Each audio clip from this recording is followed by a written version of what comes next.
नमस्कार, मैं हूं आपके साथ मयंक। देखिए, बहुत बड़ी खबर आई है इजराइल से। ईरान ने अपनी खैबर मिसाइल के हमलों में इजराइल में बना हुआ सीआईए का हेडक्वार्टर तबाह कर दिया है। देखिए, ये पहला मौका है जब सीआईए के या अमेरिकी सेना का एक जॉइंट हेडक्वार्टर बनाया गया था, उसके ठीक ऊपर खैबर मिसाइल गिरी है और दफ्तर तबाह हो गया है। जब ये ऑपरेशन शुरू हुआ, हमले शुरू हुए, उसके ठीक पहले, उसके कुछ दिनों पहले सीआईए ने और अमेरिका की सेना ने इजराइल के साथ मिलकर तेल अवीव में ये वॉर रूम तैयार किया था, हेडक्वार्टर तैयार किया था। और यहां से उस ऑपरेशन को मॉनिटर किया जा रहा था, वॉर रूम से ऑपरेशन को कंट्रोल किया जा रहा था, जिसके तहत ईरान पर हमले हो रहे हैं। अली खामेनेई साहब पर जो हमला किया गया, उस समय इस वॉर रूम से ही चीज़ें, निर्देश दिए जा रहे थे, मॉनिटर हो रहे थे। ईरान की एजेंसीज को जब ये बात पता चली, इस जगह की लोकेशन पता चली, उसके बाद सबसे पहला जो टारगेट था, देखिए, नेतन्याहू के दफ्तर पर कल हमला हुआ, उसके बाद सीआईए के दफ्तर पे बताया जा रहा है ये सीआईए का वॉर रूम था, इस पर टारगेटेड मिसाइल अटैक हुए और ये पूरा वॉर रूम पूरी तरह से तबाह हो गया है। देखिए, ईरान की तरफ से जो बयान आया था कि हमने अपने टारगेट्स लॉक कर लिए हैं इजराइल में, उसमें एक टारगेट ये भी था। नेतन्याहू के दफ्तर पर मिसाइल से अटैक किया गया। और उसके बाद जो अब खबरें हैं, सीआईए का ऑफिस, देखिए, इसलिए इंपॉर्टेंट है क्योंकि ये खबरें आई जब अली खामेनी साहब की शहादत हुई उसके बाद कि सीआईए ने बड़े दिनों तक जो है उनकी गतिविधियों को मॉनिटर किया। सीआईए के कई जासूस ईरान में काम कर रहे थे और उन्होंने जानकारी दी, इंफॉर्मेशन दी, जिसके बाद जो है ये अटैक किया गया।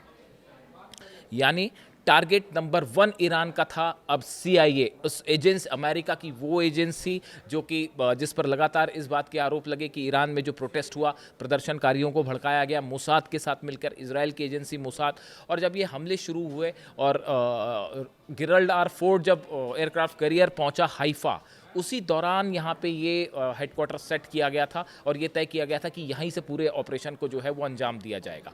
लेकिन 48 घंटे हुए हैं, सिर्फ 48 घंटे के अंदर, आज तीसरा दिन है, 48 घंटे के अंदर ईरान ने 1000 से ज़्यादा खैबर मिसाइल्स फायर की हैं इजराइल के ऊपर। और बीती रात, देखिए, बीती रात, आज 3 मार्च है, बीती रात, पूरी रात भर ईरान की तरफ से भी हमले होते रहे और इजराइल और अमेरिका की तरफ से भी हमले होते रहे। जो अब तक आंकड़े निकल के आ रहे हैं, 1000 खैबर मिसाइल्स अब तक टोटल फायर की जा चुकी हैं इजराइल के ऊपर। नतीजा ये है कि जितने कैबिनेट, जितने नेता, नेतन्याहू, सब के सब बंकर में छिपे हुए हैं, कोई बाहर आने को तैयार नहीं है। दूसरी चीज़, करीब 400 से 500 बिल्डिंग ऐसी हैं जो कि पूरी तरह से तबाह हो गई हैं, जिसकी तस्वीरें अब सामने आ रही हैं। ऐसी तबाही इजराइल ने पहले कभी नहीं देखी।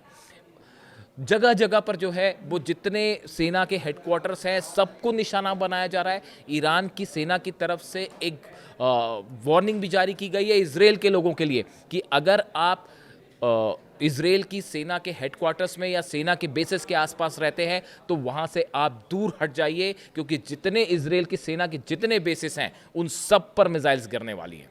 और ईरान की तरफ से, देखिए, मैंने हमेशा ये बात को कहा कि ईरान की तरफ से जब भी हमले होते हैं तो वो इजराइल की सेना के ठिकानों पर होते हैं, आम जनता के ऊपर नहीं होते। ऐसा नहीं हो रहा कि तेहरान में जिस तरह से बमबारी हो रही है और वहाँ पे जो है वो 70 बच्चों को मार दिया गया, उससे बुरी घटना और उससे शर्मनाक घटना जो है वो कोई नहीं हो सकती थी, जहाँ मासूम बच्चों को तेहरान में मार दिया गया। लेकिन ईरान की सेना ने जो हमले किए हैं, वार्निंग दी है कि आप बेसिस से दूर हो जाइए। जिस तरह से हमले हुए पिछले 48 घंटे में, जो ईरान ने मिसाइल्स फायर की हैं, उसका नतीजा ये है कि पूरा डिफेंस सिस्टम कोलैप्स है इजराइल का। आयरन डोम और थार्ड और पेट्रियट सब के सब फेल हो चुके हैं। ना ड्रोन्स रुक पा रहे हैं, ना मिसाइल्स रुक पा रही हैं।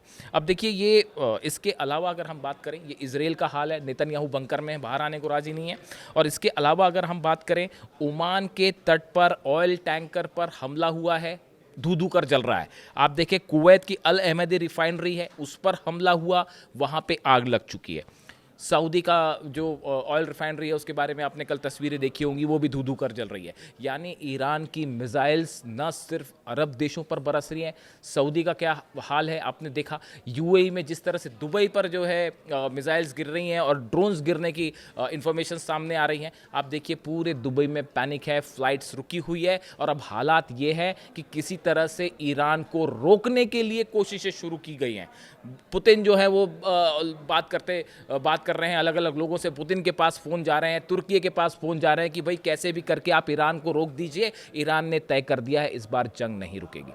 आपने हमारे सुप्रीम लीडर को निशाना बनाया, अब इसका नतीजा ये है कि अब ये आर पार की जंग होगी। अब चाहे इसका नतीजा जो हो, हकीकत ये है 11 देश मिलके भी ईरान का कुछ नहीं बिगाड़ पा रहे हैं। 11 देशों पर भारी पड़ रहा है ईरान।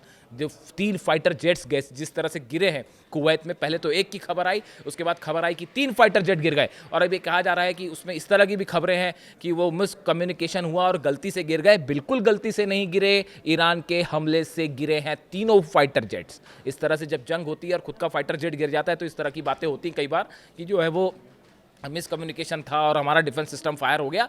जो भी हो, हकीकत यह है कि ड्रोन्स ने मार गिराए हैं तीनों के तीनों फाइटर जेट।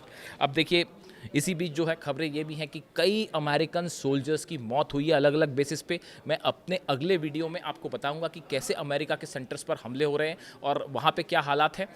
लेकिन इसी बीच अमेरिकी सैनिकों की डेड बॉडीज़ अब वापस भी पहुंच रही हैं, अमेरिका पहुंचनी शुरू हो गई है, उसकी तस्वीरें भी सामने आ रही हैं। और अमेरिका में एक बड़ा गुस्सा देखा जा रहा है डोनाल्ड ट्रंप के खिलाफ। वहाँ पे डेमोक्रेट सांसद जो हैं, जिस तरह से कहा जा रहा है वहाँ पे कि डोनाल्ड ट्रंप ने बिना कांग्रेस की परमिशन लिए एक नए जंग में अमेरिका को खींच दिया है, और इसका परिणाम क्या होगा ये कोई नहीं जानता। देखिए, ब्रिटेन के प्राइम मिनिस्टर तो जो है उनकी तरफ से ये कहा गया, डोनाल्ड ट्रंप को ये कहना पड़ा कि हमने ब्रिटेन के बेसिस का इस्तेमाल नहीं किया। यानी ब्रिटेन के प्रधानमंत्री भी अब ये महसूस कर रहे हैं कि कहीं ऐसा संदेश ना चला जाए कि हमने भी मदद की है और उसका नतीजा ये हो जाए कि फिर गुस्सा ईरान का जो है वो ब्रिटेन पर भी निकले। देखिए, बात सिर्फ इस जंग की नहीं है, ये एक ऐसी मिस्टेक हो गई है जिसका परिणाम लंबे समय तक देखने को मिलेगा। ये जंग अब रुकेगी नहीं। जंग में कोई भी जीते कोई हारे वो एक अलग बात है, लेकिन ये एक ऐसी जंग शुरू हो गई है जिसके नतीजे अब सालों तक आगे बढ़ते रहेंगे।